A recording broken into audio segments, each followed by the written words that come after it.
Hi, my name's Adeline, and if you've ever had someone you love look you in the eye, then throw scalding soup across your face, you'll understand why I didn't say a word. My own mother told me to hand over my car and credit card, not to her, but to her stepdaughter. Give her all your things, or get out. I got out. I left behind the house I helped pay for, the family dinners I used to cook, the silence I thought meant peace. But when they came back, the house was empty, and a man in a suit was waiting for them, inside. Before we dive in, let us know. What time are you listening? And where from? Drop a comment, because this story might make you wonder how far you'd go before saying enough. They say mornings tell the mood of a house, that if you wake up tense, it's because something's already wrong.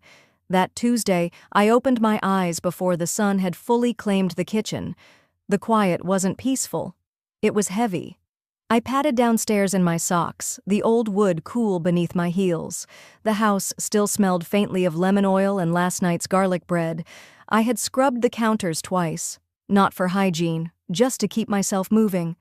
I cracked the window, let in a sliver of suburban Sacramento's morning chill, and started the kettle. I didn't touch the coffee machine. That was always Evelyn's territory. As the toast popped, I reminded myself, Vera was coming. Again, my mother's stepdaughter. My father had passed before she arrived. She wasn't blood, but you'd never know that from how Evelyn treated her. The praise, the babying, the our girl tone in her voice. I'd tried not to let it get to me, but the past few months, it had become unbearable. Still, I buttered toast, made oatmeal, warmed leftover soup from the night before, Evelyn's favorite. I wasn't trying to impress anyone, just avoid another eruption.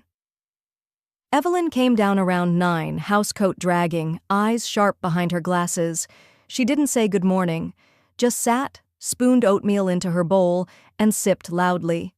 I waited. The pause was too long. She was working herself up. Finally, she looked at me. Her voice was sweet, but the kind of sweet you only hear right before poison hits your gut. Vera's stopping by around 10. She's having such a hard time lately, Evelyn said as if I didn't know. I nodded once. Neutral, non-committal. She continued, tone dipping into business. She'll need your car today. And your card, just until she gets settled with work. My spoon froze halfway to my mouth. I'm sorry? You don't use the car during the week. You work remote now. And the card? It's time you did something useful. She's family too, you know. I swallowed. Not the oatmeal, my anger. No, I said gently. I'm not giving her my car. Or my card. I've helped enough. Evelyn's eyes narrowed like I'd just spat in her cereal. You think you're better than her? With your online job and fancy notebooks? This is about family. She's trying. You're hoarding. I kept my voice level. I'm not hoarding. I'm surviving, and I've given this family more than you remember. She stood. She'll be here soon, she snapped. Give her all your things, or get out. And just like that, I knew. This wasn't a conversation. It was a command. I didn't respond, just turned off the stove. Then came the sound of the soup pot scraping against the burner. I turned. Too late. The soup, still hot, arced through the air like a scalding wave. It hit my cheek, soaked my blouse, burned into my shoulder. But what stung more wasn't the heat. It was the clarity. She threw soup at me. Her daughter wasn't even here yet, and Evelyn had chosen her, violently. I didn't scream, didn't flinch. I simply stood there, soup dripping from my collar. I stared at the woman who had given birth to me, who now glared like I was trespassing in a house I helped pay off. I remembered when the deed changed hands, last year. Evelyn said she was simplifying the paperwork. I hadn't argued. I thought, stupidly, that peace was worth the cost. Apparently, peace meant surrender. I walked upstairs, slowly, wet, silent.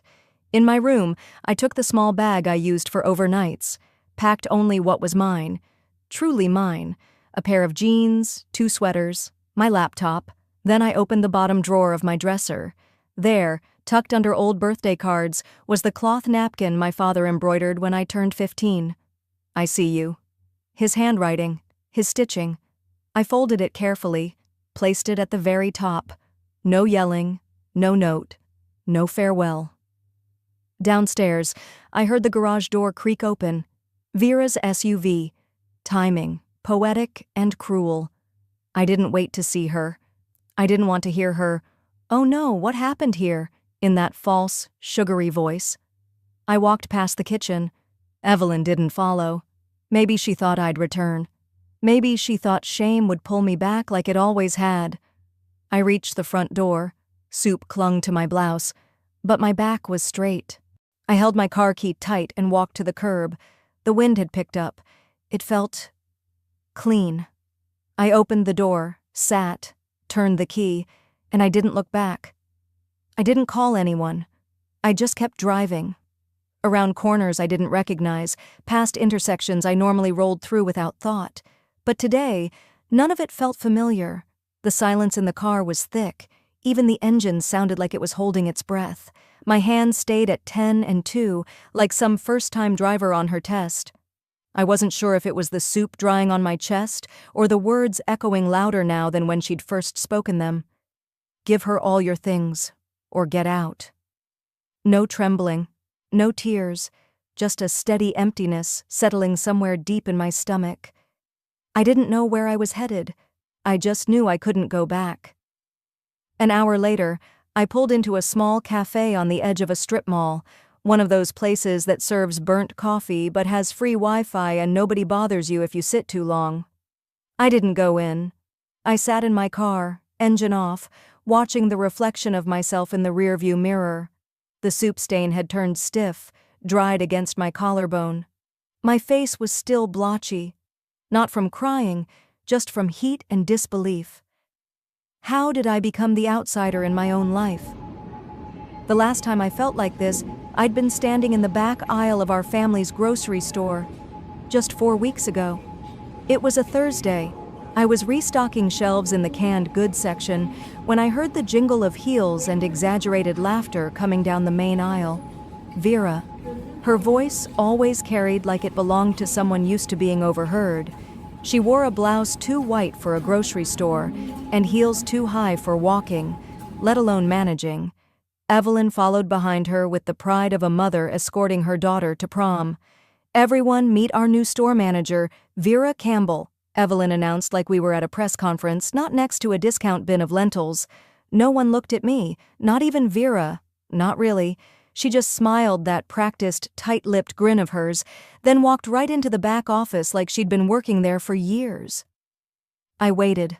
I waited for Evelyn to look at me, to say something, anything. Instead, she patted my shoulder and whispered, "Take some time off, sweetie. You've been running yourself thin. Let Vera handle things now." I wasn't fired. I wasn't demoted. I was erased. Back in the car, I pulled my phone from the console and opened the family Facebook group. New notification, Campbell Legacy, Women of Strength album uploaded by Evelyn. I clicked. Photo after photo. Vera smiling, Vera organizing, Vera leading morning staff meetings in the break room I used to unlock every day at 6:30 a.m. There was a photo of the Thanksgiving display I had designed last year, cornucopia, twinkle lights, seasonal color palette, the whole thing. Caption read, "Vera's first fall installation, brilliant work." I stared at it so long I forgot to breathe. My thumb trembled as I scrolled further. Then I stopped. One photo caught my eye. A family dinner, our dining room table, my serving bowls, the menu I had prepared down to the wine pairing. And the caption? "Beautiful evening hosted by Vera for the whole family. Her warmth brings us together." It felt like someone had dug their hand inside my chest and rearranged the truth. I wasn't even in the frame. And yet, it was my food, my candles, my home. I set the phone down. The screen stayed lit for a second longer before fading to black. I didn't even know where I was driving until the old sign came into view, Campbell Market, since 1973. My father opened that store with one freezer and a dream. After his stroke, I turned it around, rebranded it, grew it, made it matter again. Now, stretched across the front windows was a new banner, founded by Evelyn and Vera Campbell. I parked across the lot, didn't get out. Inside, I could see a teenage cashier folding paper bags. A few regulars strolled the aisles. I knew every shelf in that place, every creak in the floorboards, every staff birthday. My father once told me, not long before he passed, "Keep the ledger. Someday it'll matter more than you think." I kept it, the original paper ledger, tucked away in a storage box under my bed, his handwriting, every early sale, every inventory slip, every check signed by him, long before Vera even entered our lives. And now his name wasn't even on the front window. That night, after circling a few more blocks to clear my head, I pulled into a gas station parking lot and sat there for a long time before I sent the message. To Clara, my old co-worker, the only one who'd ever said what I never dared say aloud. "Me. I think it's time," she responded almost instantly. "Clara, I always knew they were pushing you out. I saved something for you. Come by." That was all she wrote, but it was more than enough. I typed her address into the GPS. She lived maybe 15 minutes away. I turned the ignition, pulled out onto the road, and let the soft glow of the street lamps guide me towards something that finally resembled direction. As I stopped at a red light, something shifted in the trunk behind me. I didn't have much with me, just that one box. But I heard the corner of something slide. In the rearview mirror, I caught the edge of it peeking out, the napkin. "I see you," it whispered again. I smiled, not with joy, but with clarity. "Let's see how much history they've rewritten," I murmured. Clara didn't say anything at first. She just stood in the doorway, eyes filled with something heavier than sympathy. She held out a manila envelope. "I didn't know who else to trust with this," she said. "I've had it for a while." I stepped inside slowly, my legs stiff from the long drive and my thoughts more tangled than ever. Her home smelled like lemon oil and cedar, clean and grounded. I hadn't realized how much I missed that feeling. I opened the envelope right there in her foyer. Inside was a copy of a document I'd never seen before. It looked official, notarized. My name was printed at the bottom, followed by what was supposed to be my signature. "Asset Consolidation Transfer Agreement," the title read. According to this paper, I had signed over my stake in the grocery store to Evelyn. The date? Just 1 month before Vera strolled in with her clipboard and fake smile. "That's not my signature," I whispered. My voice sounded too small for the walls around us. Clara nodded. I figured. I watched Vera hand it to Evelyn. Some notary guy was there too, but he barely looked up. Didn't ask for ID, didn't check anything, just stamped and walked. I felt the heat start in my chest. I wasn't just erased. I was erased on paper, with fake ink and official stamps, legally invisible, conveniently removed. I couldn't breathe right for a few seconds. Then Clara put a hand on my arm. "I still have the key to your storage unit," she said. "I kept it just in case. Thought maybe one day you'd need it." I didn't ask questions. I just nodded. We left 10 minutes later. The drive was quiet except for the wind outside and the rattling inside my chest. The unit was exactly as I'd left it, a low-cost rental in the industrial side of town, steel door, dusty keypad, and that strange metallic scent that always reminded me of garage sales and forgotten history. Clara unlocked it while I held my breath. Inside were the remnants of my past life, old holiday decorations, childhood keepsakes, boxes of paper I never had time to sort, and near the back, under a tarp, was the crate I'd packed after Dad died. We pulled it out together. There it was, the original ledger, leather-bound, worn from use. Inside, years of my handwriting, purchase orders, tax filings, staff payment logs, signed by me, all of them. But that wasn't all. At the bottom of the crate, half tucked between 2 old recipe binders, was a torn envelope. My name was scrawled in my father's handwriting. The flap was already open. I pulled out the letter slowly, careful not to tear the fragile paper. It was dated 2 weeks before his stroke. The ink had faded a little, but the message was clear. If anything ever feels wrong, go to Mr. Thatcher. He helped me protect what matters most. I left instructions. He knows where everything is. Trust him, Adeline." I pressed the letter to my chest, my hands shaking, not with fear, but with clarity. He knew. He'd known they'd come for it, that they'd come for me, and he'd left a trail in case I ever had to fight. I wasn't wrong. I wasn't paranoid. I wasn't being dramatic like they always claimed.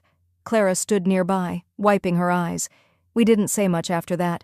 Just packed the ledger, the letter, and the envelope into a cloth bag and drove straight to downtown. Clara looked up the number in the letter. Mr. Thatcher still practiced law out of a modest brick office sandwiched between a dental clinic and a notary service. That irony wasn't lost on me. We walked in together, but I asked to speak to him alone. He looked to be in his 70s now, silver hair, still sharp-eyed, with a firm handshake that made me feel steadier than I had in weeks. "You're Adeline," he said, not even asking. "I was wondering when you'd come." He pulled a locked drawer open behind his desk, took out a thin black folder with my father's initials embossed in gold. Inside were copies of the store's original ownership documents, before Evelyn had ever touched a single can of beans, before Vera ever learned to pronounce inventory. Then he flipped the page. It was a notarized letter from my father, dated years ago. "My daughter, Adeline, retains majority control of Campbell Market. If ownership is ever disputed, refer to the primary ledger in her hand. Her signature alone carries final say." I didn't blink. Mr. Thatcher leaned back in his chair and studied me. "You ready to assert your legal rights?" he asked calmly, like he'd been waiting years to say those words. I took a long breath, let it settle in my lungs. Then I looked down at the napkin I'd tucked into my coat pocket, its edges worn soft. I folded it slowly, deliberately, and looked him straight in the eyes. "Yes," I said. "But I'm not just coming for the store." He tilted his head, curious. "Oh?" "I'm coming for every single piece they tried to steal, and every lie they fed people to cover it." He smiled then, not out of amusement, but recognition. Like he'd seen this moment bloom in other women before. He tapped the folder with a pen. "Good, because the person who forged this," he held up the fraudulent transfer agreement, "is about to regret putting ink to paper." I nodded once. "Let's begin." While Mr. Thatcher dialed his first call, I sat in the corner of his office, scrolling through my phone's contacts with a strange, unfamiliar calm. There was only one name I knew I had to tap. I hadn't spoken to her since she graduated 2 years ago, but I remembered her quiet, nervous smile and the way she'd always hesitate before hitting send on emails Vera dictated to her. Lila. I sent a simple message. "Hi, it's Adeline. Something's come up. Can we talk?" She replied before I could even put the phone down. "Yes, I thought this day might come." 2 mornings later, I pulled into the Sacramento Public Library parking lot just after 10. I needed to print and organize every piece of documentation Mr. Thatcher requested before our next step. I wasn't just building a case, I was preparing to take back the truth. The printer room was quiet. I logged into my old email, navigating to a folder I hadn't opened in nearly a year, my resume files. I'd updated it regularly when I still hoped to apply for nonprofit boards or maybe consult for another grocer chain. I downloaded the last version, hit print, and waited for the humming sound of the machine, but something caught my eye, an attachment in a public county filing that had popped up in a Google alert a week ago. I hadn't checked it until now. I clicked. My stomach twisted. It was my resume. Same layout, same bullet points, even the phrasing I used when describing the outreach program I'd built after Dad's stroke. Only the name at the top wasn't mine. It was Vera's. They'd submitted it in a public funding proposal for a state grant, claiming she had founded and run Campbell Market's community initiatives. I stood motionless, my hand still resting on the printer lid. This wasn't just stealing credit. This was state fraud, with my name scrubbed clean, like I'd never been there. Never existed. I didn't move until the librarian walked by and cleared her throat softly, reminding me where I was. The printed resume slid out. I folded it carefully, slid it into a folder, and walked back to my car like I was moving underwater. By noon, I was sitting across from Lila at a small cafe in Curtis Park. She looked older, more confident than I remembered, but her eyes still held that hesitant edge, like she'd been waiting for someone to say it's okay to tell the truth now. "I saved some of the emails," she said after our drinks arrived. "I didn't mean to spy. Vera always made me feel like I was doing something wrong, even when I was just typing what she told me." I nodded slowly. "You don't have to explain, Lila. I know what that pressure feels like." She slid her phone across the table. Screenshots. Dozens. Emails labeled, "Draft from Audlin, delete after and rewrite with my name." Even attachments I remembered composing with my style of phrasing and internal notes. "You knew they were using these?" I asked. She shrugged. "I thought maybe it was approved. Evelyn was always talking about how we need to clean up Audlin's legacy and make the store future-facing." I leaned back. Legacy. They were turning me into a ghost, one they could plagiarize freely and then bury. "Would you be willing to forward these?" I asked. Lila nodded without hesitation. "I already have. I sent them to a personal backup account. You can share them however you need." Later that afternoon, after I dropped Lila off and thanked her quietly, I pulled into the parking lot behind Thatcher's office. From the front, the building looked like any other aging legal suite. Quiet brick, curtained windows, a sign that had faded from too many summers, but inside, change was moving. I handed him the screenshots and Vera's resume filing. He read through them, pausing only to raise an eyebrow. "This is damning," he muttered. "We needed one more trigger. This is it." We moved into the private conference room in the back. He'd scheduled a sit-down with a retired judge, neutral, well-respected, and still licensed to mediate disputes. His presence was meant to send a message. We're not just upset, we're organized. The mediator's voice was calm and measured as he reviewed the evidence. I sat silently through it all, letting the swirl of facts and forged documents speak for me. No crying, no raised voice, only the weight of proof, and the absence of my name in places it should have been. As the meeting ended, Mr. Thatcher began drafting a formal packet. Not a lawsuit, not yet, but a detailed summary of everything we had, set to be sent to Evelyn and Vera's shared address. The tone was professional. The intent was crystal clear. "You have 24 hours to respond before we escalate this to court," it read. I added something of my own, a yellow post-it note, square and neat, on top of the folder. "For your records and your conscience." That evening, as the sun dipped behind the rooftops and the sky dulled to lavender, I sat on the edge of my motel bed, waiting. My phone buzzed. Unknown number. The message was short. "You don't want to do this. You know how this family handles disobedience." I stared at it, then deleted it without replying. They were still using the same language. Disobedience. As if I'd ever signed up for their hierarchy. As if protecting what's mine made me a traitor.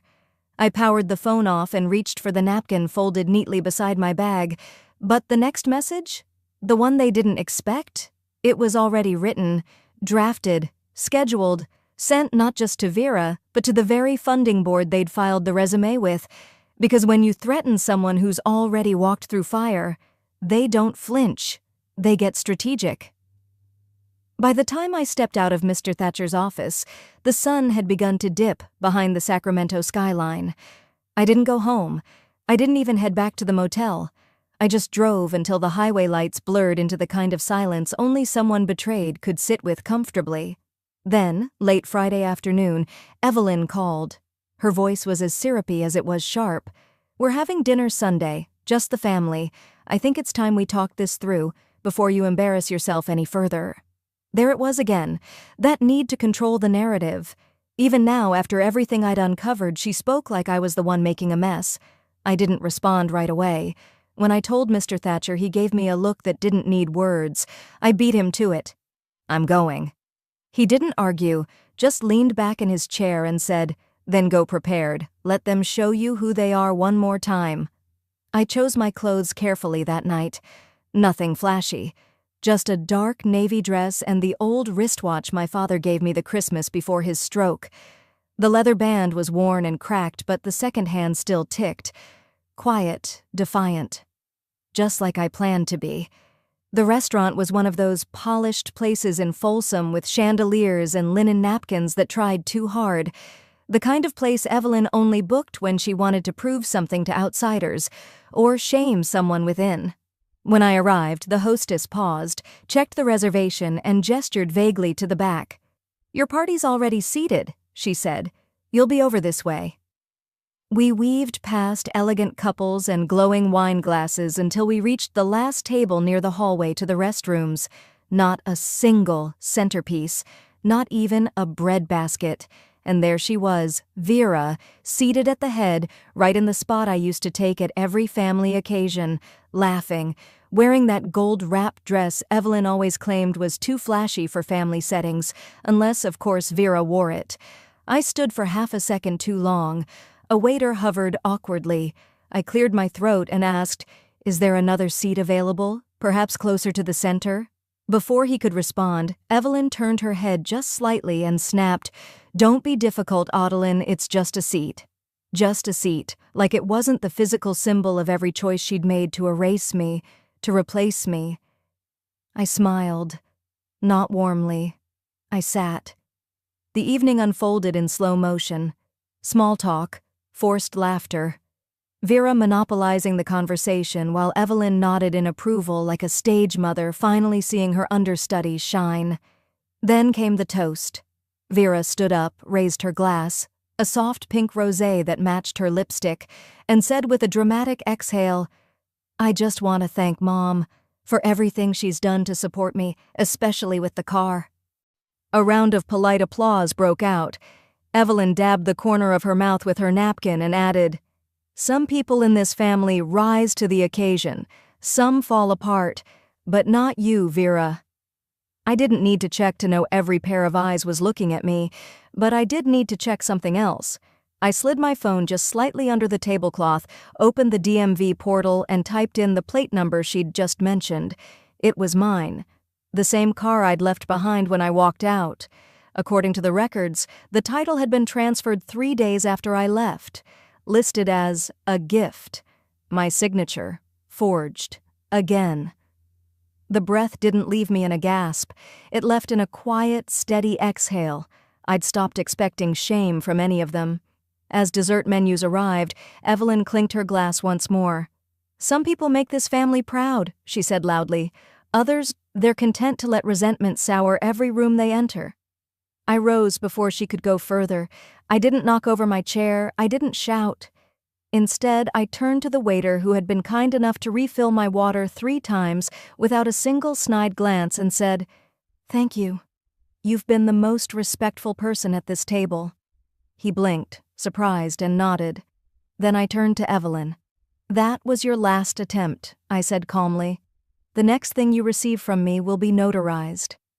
From my purse, I pulled a folded photograph, a black and white copy of the ledger page my father had handwritten years ago, his neat cursive, my name clearly printed in the ownership column. Vera's scribbled over in a different pen, an addition made much later. I placed it on the table between them and straightened my shoulders. This isn't about resentment, it's about reality. I didn't wait for their reaction. I turned to walk. Just as I reached the doorway, Vera hissed behind me, "You've always been jealous of me." I stopped, took a single step back, turned halfway, just enough to meet her eyes. "No," I said softly. "I just finally stopped protecting you from yourself." Outside, the air was cooler than I expected. The stars were sharp and quiet. The valet jogged over with a confused look, holding 2 sets of keys. "This one's yours," he said, handing me the familiar key fob I hadn't seen since the day I left.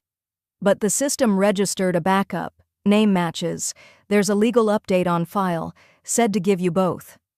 I took them both, tucked them into my purse, and didn't say a word.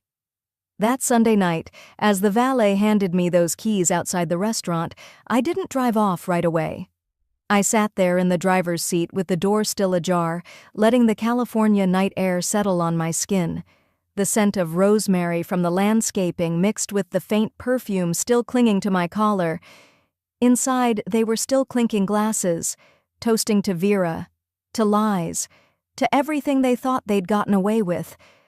But I wasn't that quiet girl anymore, the one who always nodded, who always picked up the check, who always gave and never asked.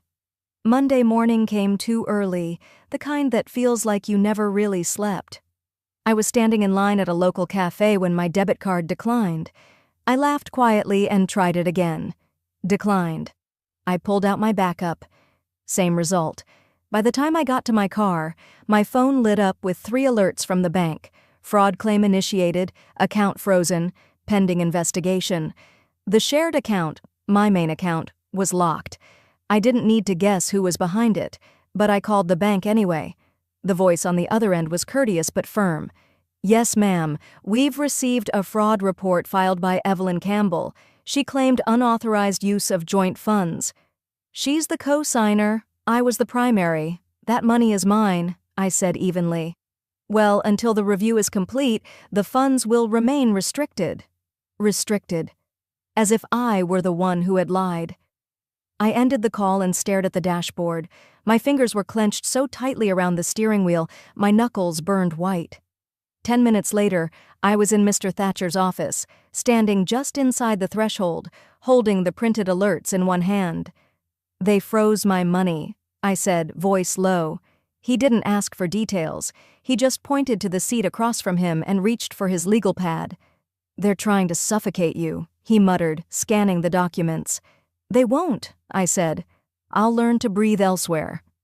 By the time I left his office, he'd filed an emergency financial injunction and had his assistant draft a formal rebuttal with supporting ownership records. But the day wasn't done with me yet. Around lunchtime, as I was walking back to my car after dropping documents at the bank, Clara called. I picked up immediately. "Adeline, I'm so sorry," she said. "The police came by Mom's house this morning." I stopped mid-step. "What?" "They said Evelyn filed a report, claimed you broke in, that you stole things, and that you threatened Vera." I felt my pulse in my throat. Before I could respond, another call buzzed through, this time from an unknown number. I switched over. "Hello?" "Ms. Campbell," a man said professionally. "This is Officer Reed with the Sacramento Police Department. We'd appreciate it if you came in voluntarily to discuss a report filed by Evelyn Campbell. You are not under arrest. We just have some questions." I blinked into the sunlight. "What time?" "Today, if possible." I hung up, sat in my car, and stared at the steering wheel again. It was becoming familiar, this stillness right before the next punch. By 3 p.m., I was seated in a bland precinct interview room, beige walls, a scuffed table, 2 metal chairs. Mr. Thatcher was beside me, expression unreadable. A young officer entered with a folder and sat across from us. He looked tired, or maybe just bored. He started with pleasantries, then shifted to vague phrasing. "There's been an allegation of property interference, suggestions of aggressive behavior." Mr. Thatcher reached calmly into his briefcase and slid a thick folder across the table. "These are digital timestamps, email trails, financial ledgers, and security footage showing Adeline Campbell has not stepped foot in her mother's residence since—" He flipped to the page, the evening of April 9th. "Further, here are notarized documents indicating she was unlawfully removed from joint business ownership and that her personal vehicle was transferred via forged authorization." The officer flipped through the first few pages. His face changed. We'll be reviewing this thoroughly," he mumbled. "I'm sure you will," Mr. Thatcher said evenly, "and I assume any malicious filing of a false report will also be reviewed thoroughly." No one said much after that. By the time we stepped out into the hallway, dusk had started to stretch across the sky. The elevator pinged, and out walked Vera. Right behind her, Evelyn. She froze when she saw us. I didn't. Our eyes locked. "You wanted me erased," I said, my voice as calm as the air between us. Now I've become indelible. Vera's eyes narrowed. You'll regret dragging this family through the mud. Mr. Thatcher didn't flinch. You should have thought of that before forging 3 signatures. Or maybe that slipped your mind while shopping for a new Lexus. Neither of them spoke, but I saw it then, the first flicker of doubt in Evelyn's eyes.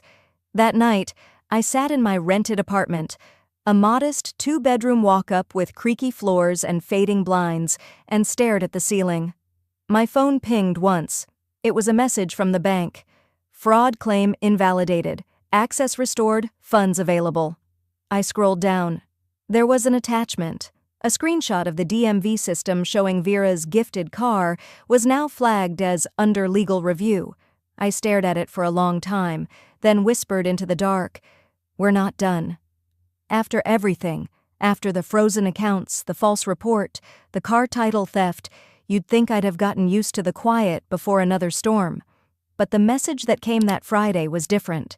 It was slipped under my apartment door in an unmarked envelope. No return address, no signature, just a typed note on plain printer paper. You might want to show up at tonight's HOA meeting, 6:30 p.m., Room B, Folsom Civic Hall. There was no threat in it, no warmth either, just information, pointed, deliberate, and whoever sent it knew exactly what they were doing. By 6:10, I was parked in front of the Civic Hall, the sky painted in streaks of pink and amber. The air had that early spring coolness that settles deep in your collarbones. I didn't rush, I didn't rehearse, I didn't even button my coat. I just walked in, quiet and unnoticed, and took the last seat in the back corner of Room B. Up front, Vera was already mid-presentation, standing under a bright projector light like she owned the air in that room. She wore a pale blue blazer, hair pinned perfectly. She was speaking to about 24 residents, her voice chipper, sliding between phrases like neighborhood pride and community restoration. Behind her, on the screen, was a PowerPoint slide titled Beautification Fund, Proposed Sponsors and Partners. One bullet point stood out in bold, Campbell Heritage Market, primary donor and founding business partner. I watched the room shift slightly. Some heads nodded. A few older neighbors I recognized from childhood were listening intently. When Vera asked if there were any questions, I raised my hand. Slowly, intentionally. The room turned. Vera froze mid-blink. "Yes," she said, voice tight. I stood up without smiling. "Could you clarify for the group when exactly you joined the Campbell family business? Because I happen to have tax filings from 2017 to 2022 naming me as the sole contributor and manager." Gasps aren't common in community meetings, but that night I heard one. Vera stammered, "She's just bitter because she walked away." I walked to the front, calm as rain. I placed a single manila folder on the table next to the microphone and said, "These are publicly filed records. Anyone who wants to verify is welcome to." Then I left. No explanation, no defense. Because sometimes the loudest statement is silence backed by evidence. That night, I logged into my old Facebook account, the one I hadn't used since my father's funeral. My profile photo was still from 10 years ago. I updated nothing. I just posted one image, a scanned portion of my father's handwritten will. The caption beneath it read, "Legacy isn't something you inherit, it's something you build." It was up for less than 30 minutes before the first 100 comments rolled in. Old employees, former customers, childhood neighbors, people who remembered me at the register, who remembered the remodel after the fire, who remembered me before Vera even stepped foot inside that store. By midnight, screenshots had started circulating. Someone found Vera's social media reel from the week before, claiming she was the co-founder and youngest expansion manager in our family's legacy. They placed it side by side with archived footage from a 2019 news clip. Me, ribbon-cutting the grocery store's remodel in my apron, and like that, her story began to crumble. By sunrise Saturday, 2 local sponsors had pulled their logos from her Instagram bio.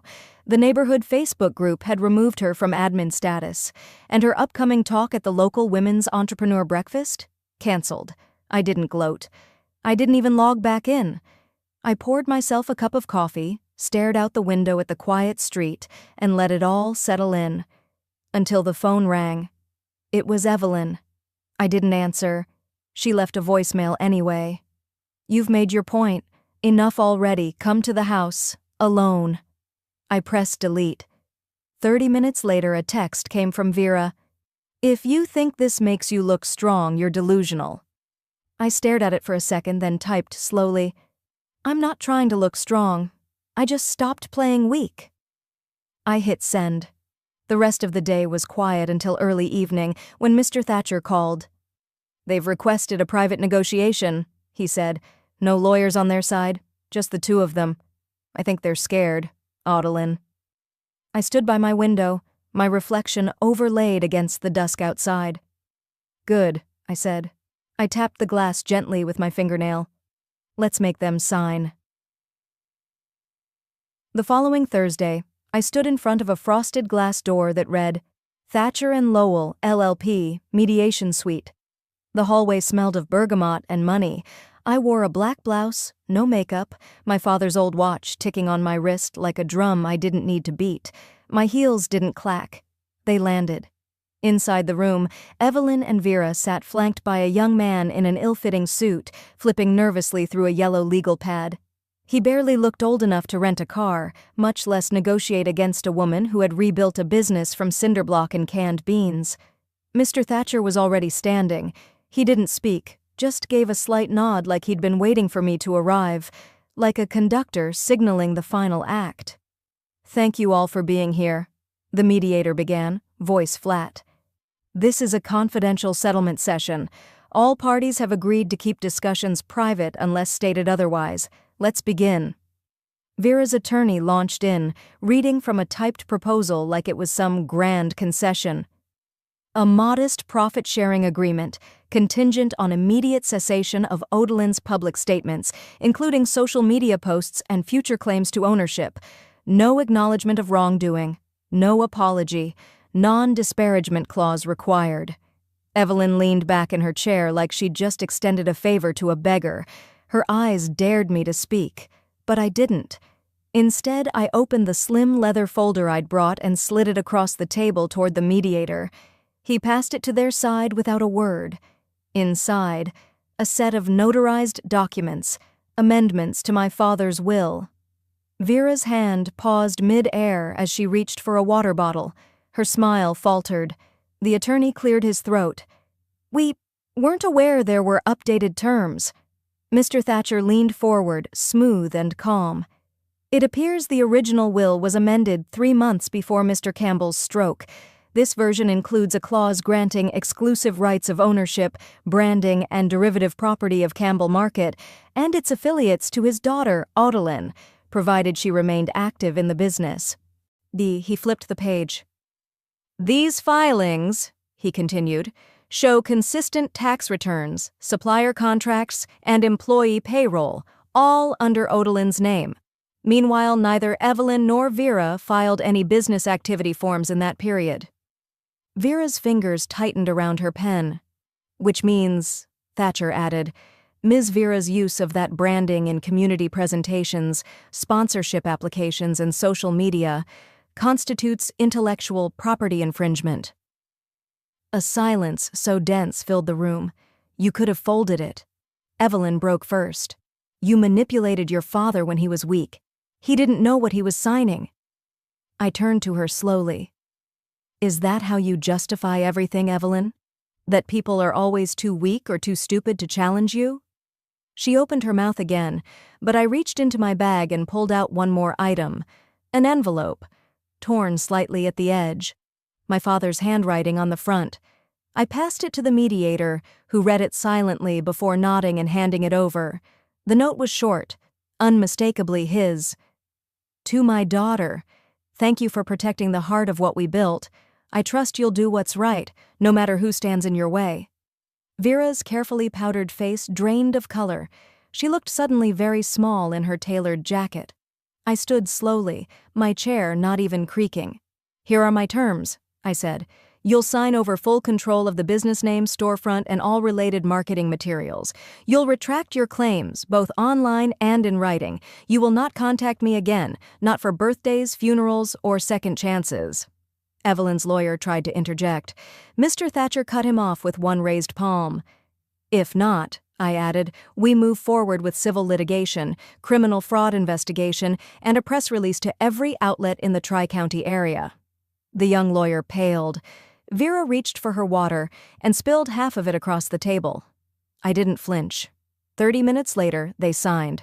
I took the final copy in hand and, without a smile, added one last line in blue ink beneath my name. "The gift you demanded was never yours to begin with." As I left the room, I didn't look back, because this wasn't revenge. This was release.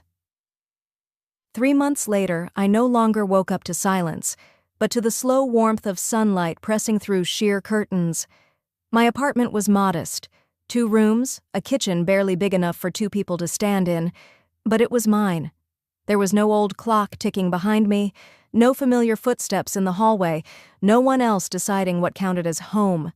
Just me, a chipped coffee grinder I'd found at a yard sale, and the scent of dark roast rising from the stovetop. I poured my coffee into a new ceramic mug. Clean. Simple. Not the floral porcelain cup Evelyn used to insist I drink from, the one she once called proper. I didn't take anything from that house, not even memories.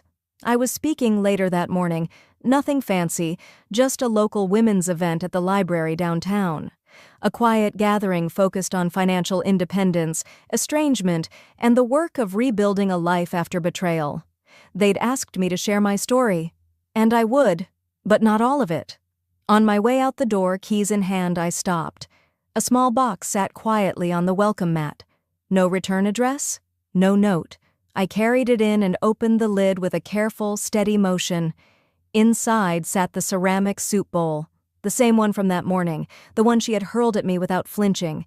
It had been washed, polished, almost reverently packed. I held it for a moment, then set it on the bookshelf between 2 travel journals I hadn't touched in years. Not out of sentiment, not out of guilt, just acknowledgement. A relic, not a wound. That afternoon, standing on the low stage inside the library's main hall, I didn't read from prepared notes. I didn't need them. "I'm not here to expose anyone," I said to the group of women, their eyes quietly locked on mine. "This isn't about blame. This is about what it means to lose your place and still find your footing again." I didn't name names. I didn't need to. I spoke about the erosion, how family can empty you little by little until you forget where you begin and where they end. I talked about the illusion of obligation, about how silence isn't peace, about how pretending to be okay just to keep the room from burning only makes the fire harder to put out later. One woman near the back wiped her cheek and whispered to the person beside her, "That was my story too." After the event, someone pressed my hand in theirs. Someone else asked for the name of my lawyer. I offered them both my email. That night, back in my apartment, I sat down at my small desk, the one I'd thrifted for $40 and sanded myself, and opened my laptop. I stared at the blank post window for a long time, then typed, "Forgiveness is not owed, silence is not consent, and sometimes love is simply letting go before it destroys you." I didn't tag anyone, didn't link the store, the people, the pain. I just posted it. Within hours, the comments started to pour in, not from strangers, but from survivors. One simply said, "You helped me leave." 2 days later, while grabbing paper towels at the grocery store, I turned the corner near aisle 3, and there she was. Evelyn. She was standing in front of the frozen vegetables, staring at a bag of peas like it might open and tell her what to do. She looked older, not weaker, not defeated, just tired. She turned and caught my eye. She didn't speak. Neither did I. But she didn't look through me either. Her gaze met mine, not with malice, not even with regret, just truth, quiet and heavy. I nodded, barely. She blinked, then turned back to the peas. That was it. Some wars end with treaties, others end when you finally stop fighting. That night, I lit a candle and sat back at my desk.